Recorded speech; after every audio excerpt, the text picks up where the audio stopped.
Posso collegare una sirena cablata nel mio impianto wireless? Di questo parliamo nel video di oggi. Ciao, sono Davide Marcomini. Nella vita faccio l'installatore di sistemi di sicurezza, ma sono anche l'ideatore e fondatore del portale Top Security Advisor e autore della guida antifurbo. Nel canale aiuto l'utilizzatore a districarsi nel mondo dei sistemi di sicurezza. Nel video di oggi, come dicevo poco fa, vediamo se, come dice qualcuno, posso collegare una sirena cablata al mio impianto di allarme full wireless.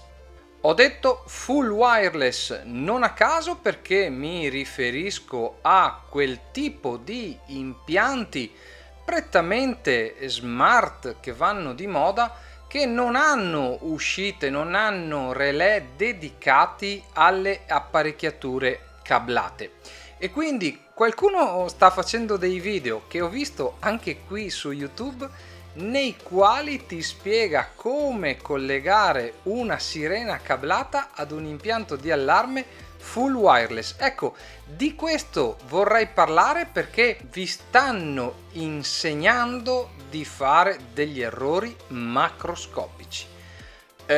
Vorrei soffermarmi solo su questo. Io non ho nulla contro chi fa questi video, ma attenzione, se non siete del mestiere, vi stanno insegnando di fare delle cose delle quali potreste pentirvi in un futuro non molto lontano dopo aver fatto quel tipo di collegamento.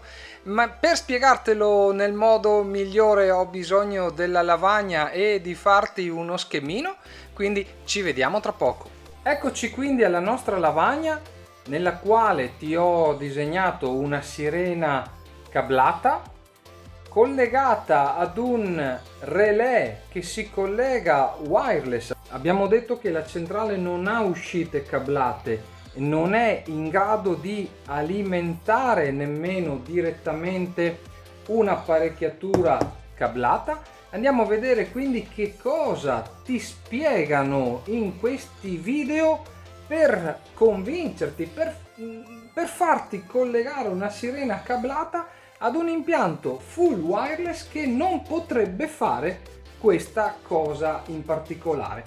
Quindi sirena cablata collegata ad un relè wireless che si collega via radio, quindi alla nostra centrale di allarme, ma ci manca l'alimentazione. Quindi ti dicono collega un alimentatore 220 12 volt.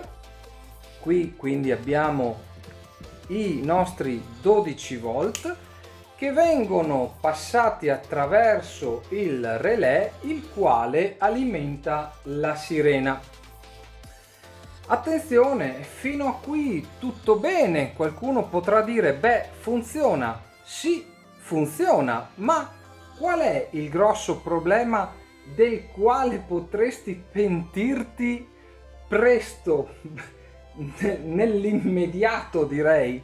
L'errore grossolano di questo collegamento è molto semplice, ovvero la sirena, se è una sirena autoalimentata, quindi ha al suo interno una batteria, come tutte le sirene autoalimentate deve suonare anche in caso di taglio del cavo.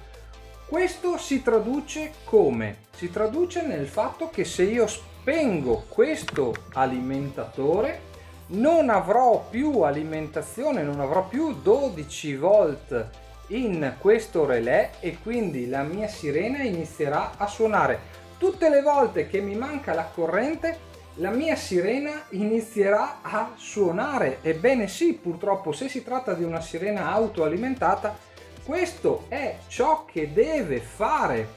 Questo è un collegamento che non ha senso.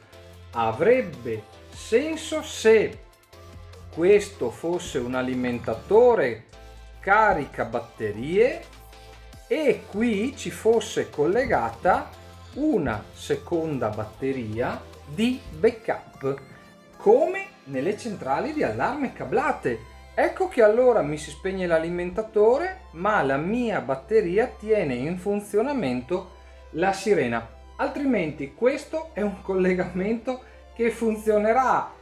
Sì, certo funzionerà, puoi evitare di mettere la batteria nella sirena, ma a quel punto hai una sirena autoalimentata che non serve assolutamente a nulla. Spero di averti dato uno spunto utile sul quale riflettere. Fai attenzione alle cose che ti consigliano di fare, fai attenzione agli schemi che ti vengono somministrati gratuitamente così, come se fosse oro colato da qualcuno che probabilmente non è nemmeno del mestiere.